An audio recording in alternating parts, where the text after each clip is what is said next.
Hi, everybody. Welcome back to another edition of VCTV. I'm your host, Kyle Ellicott. I've got a fun little episode for you. We're going to be talking about a bridge between today's traditional market, public markets. Apologies. We're going to talk about the public markets in the traditional sense and how those are bridging and vice versa to the digital currency or digital asset and crypto markets as well. Joined by an outstanding friend and co-host today, Fabio. Welcome to the show. A little intro, a little background for everybody. Thanks, Kyle. I'm an economist by training. I am a PhD in economics from the University of Chicago. I worked for the International Monetary Fund, the European Central Bank, Goldman Sachs, and various sovereign institutions in the Arabian Peninsula, from Qatar to Dubai, lastly as a chief strategy officer and chief economist of the Oman Investment Fund. Now I'm a partner of a New York-based investment bank called Golden Eagle, with offices in Dubai and New York under the brand M&TAD. And I have also a lot of experience in blockchain and on the issues pertaining to cryptocurrencies. My newest venture is the launch of an impact investment fund in Luxembourg, which will take place over the summer. Wonderful. Thank you, Fabio. So let's go ahead and kick it off. I mean, both public markets on both sides, so those traditional and those new, looking at the digital assets, have been all over the place these last few weeks, and if anything, more in the last 2 or 3 weeks, give or take, as well. What is your take on what's happening, and is there a potential for a bridge between the two as well, where they may actually start to overlap in some sense? We've seen a few exchanges start to tokenize certain stocks, including Binance and a few others. So talk to us about what you're seeing around the bridging of these two markets and what's going on. Well, essentially, the blockchain allows to use a new kind of database which can be used in several applications. Now, the best known ones is for cryptocurrencies and for transaction in cryptocurrencies, but the possibilities are all over the place. The tokenization of asset is one application that is becoming more and more prominent. But for example, there are already in the area of smart contracts certain applications that can find an immediate use in the real world. For example, in trade finance. Trade finance is extremely cumbersome and requires several steps. For example, when you buy oil, for example, you have to make sure that the oil grade, the quality that you're actually bought is in the oil tanker that leaves the port. So you have to make sure through some expert that that the oil tanker is actually carrying the grade that you are that you need. When the oil tanker arrives at the port of destination, again, you have to make sure that the characteristics match the contractual obligation. And In order to make the payment, you need to involve two banks that give the loan to the buyer. Once the buyer gets the oil at the port of destination, sends an order to the bank, which then pays the seller. And then the bank will be paid by the buyer for to honor the credit. So all these transactions, all these steps of the transaction are extremely cumbersome, and they can be made more efficient through a smart contract platform where each of these steps is somehow automated, and the various actors, for example, the inspector, the captain of the oil tanker, the final buyer, have all given the permission to execute their part of the deal, and therefore all a complex, extremely complex set of operations can be, through the smart contract, executed quickly, efficiently, and securely. Other applications that have been proposed, but that are still in their infancy, regard the payment system, especially cross-border payment system, which are still extremely backward. So there is this SWIFT system that essentially is relies on methods that are 50, maybe 100 years old. And whoever deals with international payments as part of his work knows the headache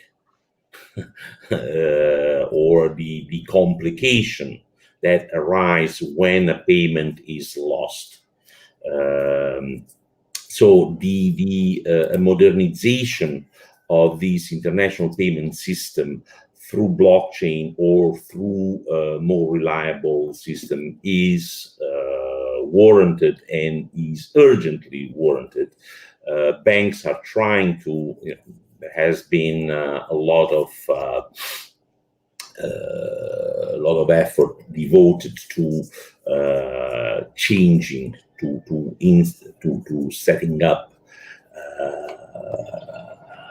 an electronic payment system. But unfortunately, each bank has its own internal system, and to make sure that they communicate efficiently has proven to be a major and so far unsurmountable problem. Mm-hmm. So it looks like there's, as you're saying, it's a legacy issue from a software, or legacy issue from a technology stack as well. And when we look at how both markets, again, digital assets or crypto, and the traditional public markets, when it comes to trading and those alike for companies, how do you see those bridging together? We're starting to see a little bit of that in some regards, and in some countries outside of the US, we're seeing ETFs come into place.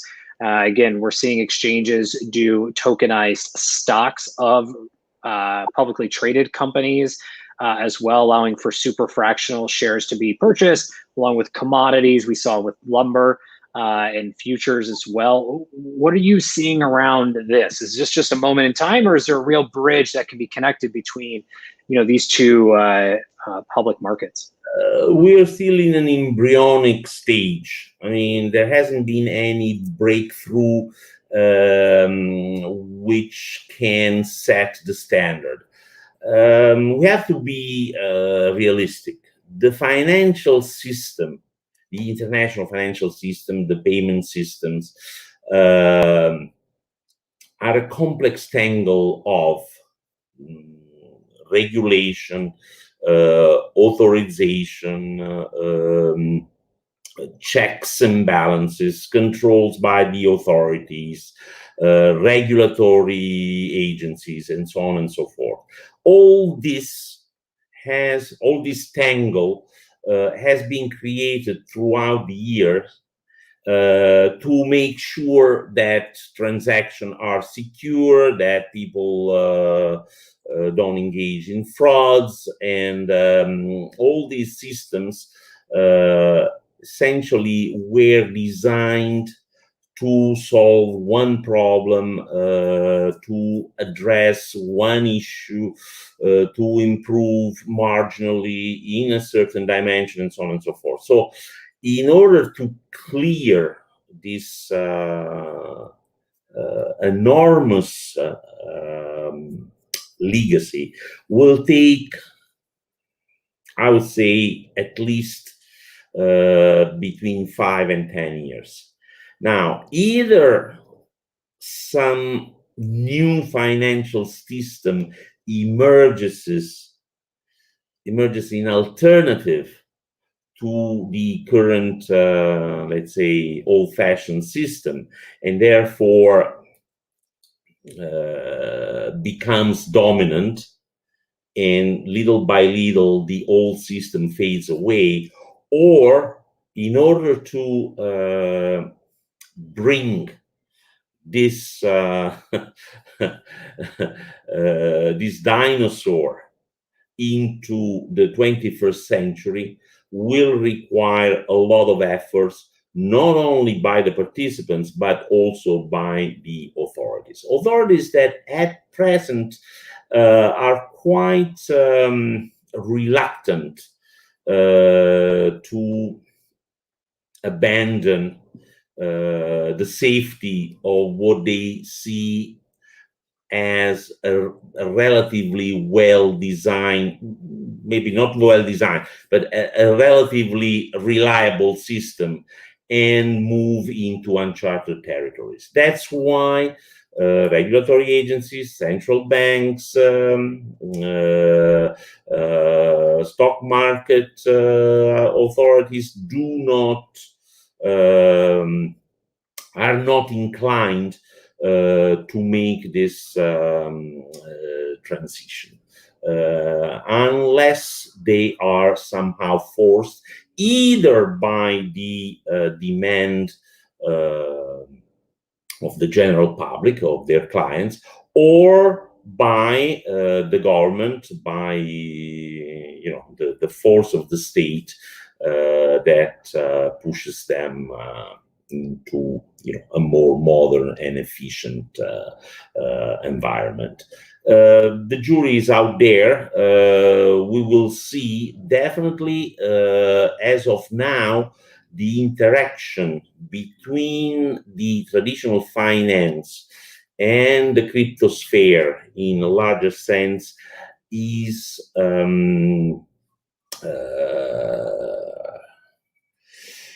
not going smoothly, because the authorities tend to oppose any, I would say, mixing or any what they see as a contamination between the two systems.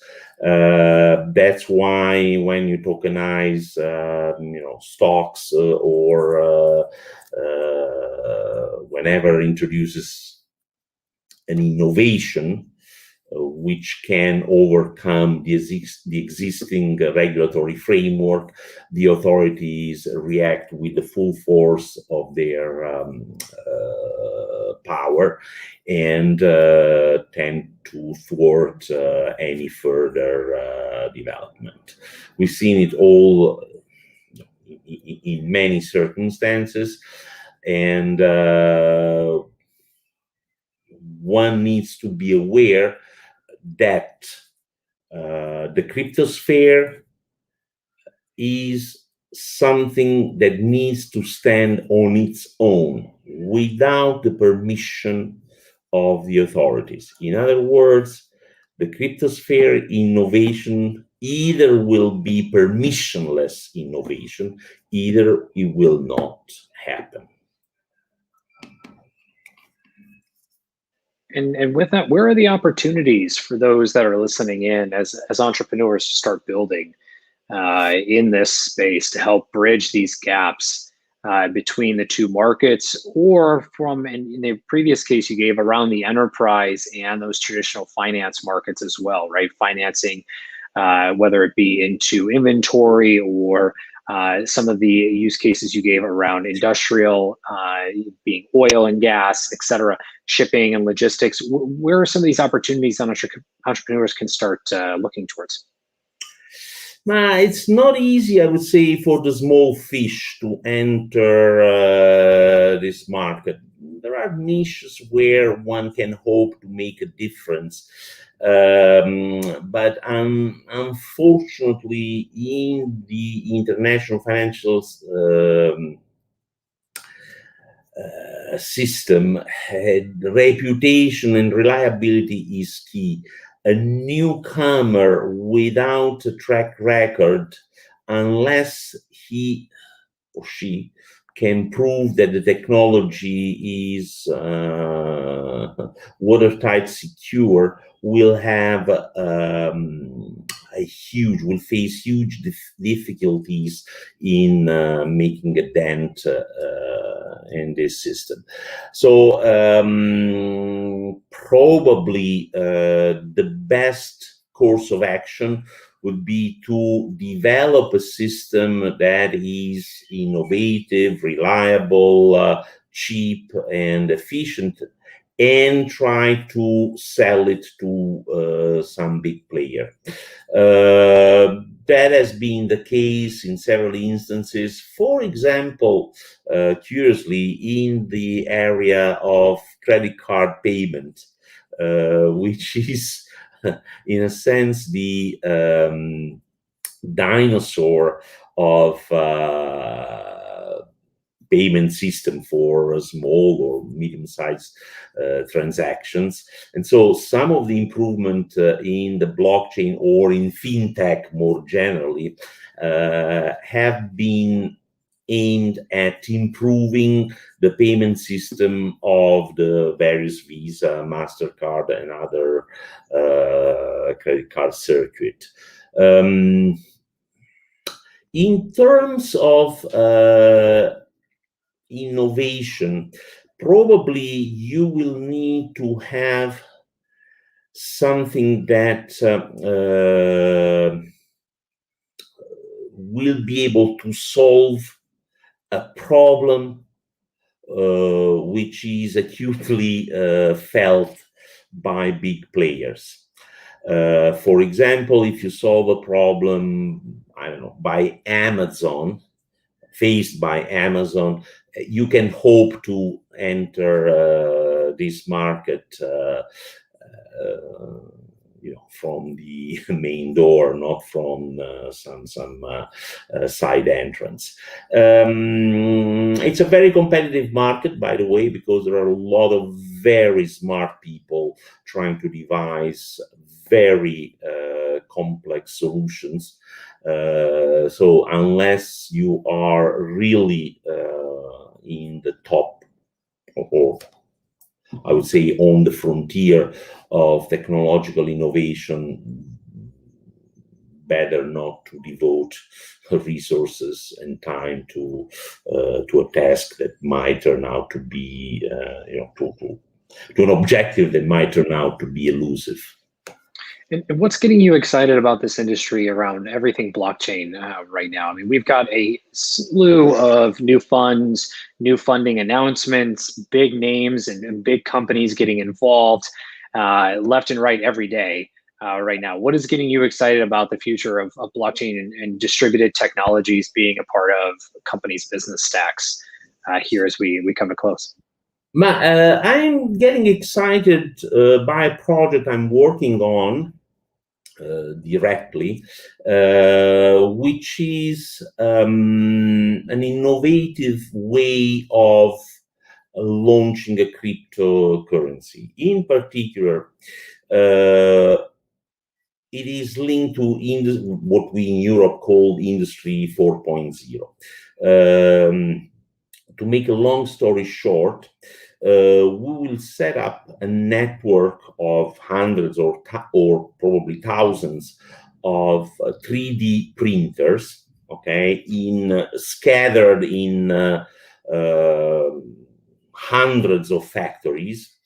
And these 3D printers will be linked via online, so that they can be considered like a huge virtual factory.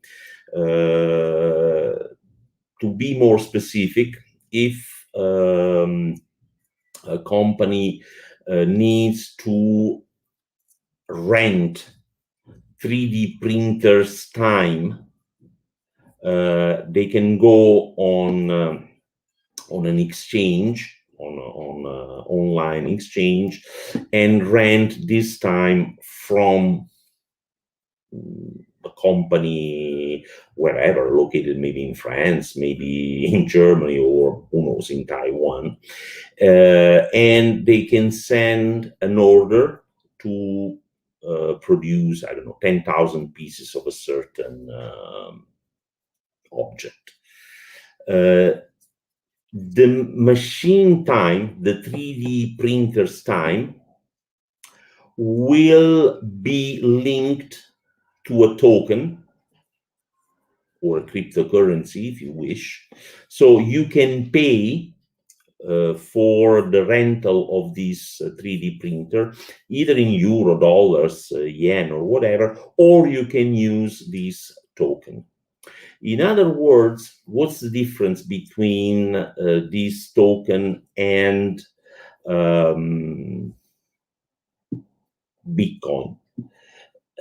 This token will be backed by a real world service.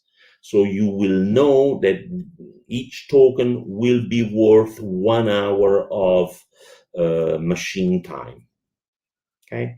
Now, this is a way to give certainty on the value of the token, on the value of the cryptocurrency, and you can even have a sort of financial system, because you can lend and borrow machine time as owner or as client in this market, owner of the 3D printer, or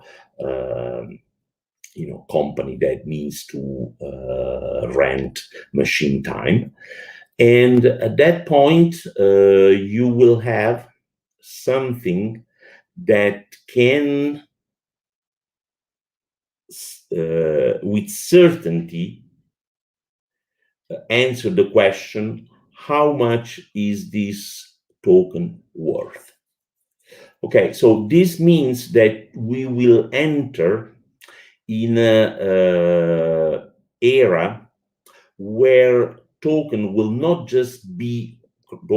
cryptocurrencies will not just be linked to demand and supply, as it is now for Bitcoin, where Elon Musk can come and boost the price or sink the price with a tweet. You will have a world where alternative means of payment will have a reliable value, and therefore can constitute the embryo of an alternative financial system or an alternative means of payment, in this case for a specific industry. But one can think of a cryptocurrency, for example, linked to a barrel of oil, or I don't know, an ounce of gold, but it needs to be backed by physical holdings of oil or gold, a bit like this Tether was conceived it was conceived as what economists call a currency board. In other words, for each unit of cryptocurrency issued, there was a dollar or whatever other currency in storage. Unfortunately, apparently this doesn't seem to be the case, and there is a big question mark. There is an investigation by the authority on this claim. But the idea is analogous. Instead of having a dollar, you will have an hour of 3D printing to back up the value of the cryptocurrency. Thank you, Fabio. Very, very excited to see where this goes from here. Where can everyone find you online to continue the conversation and connect further about this project and others? They can find me on LinkedIn for sure, under my name, obviously. They can find me on Facebook, on Twitter, under my last name. They can send me a mail to my private address, fabio.scacciavillani@gmail.com. So if you want me, and if you type my last name on Google, for sure you'll find information to track me down. Wonderful. Fabio, thank you so much for your thoughts today on the bridge between blockchain markets and the public markets of traditional finance today as well. To you, our audience, thank you so much for tuning in as well. If you like what you heard, make sure you click subscribe, like, and share today's episode. Also, do reach out to Fabio and myself. We'd love to hear from you, what you're building, what you're investing in, what you're working on in general. But when you do reach out, please make sure to add context, where you heard us, where you met us, and what you would like to continue the conversation about, so we can make the most of our time together. A big thank you to the LATOKEN team and to Maria, along with Hasmik, for making today's episode possible of VCTV. Join us back here tomorrow for more and for a few special episodes of VCTV as well. With that, I'm your host, everybody, Kyle Ellicott. Fabio, thank you very much. Audience, have a wonderful day. Bye.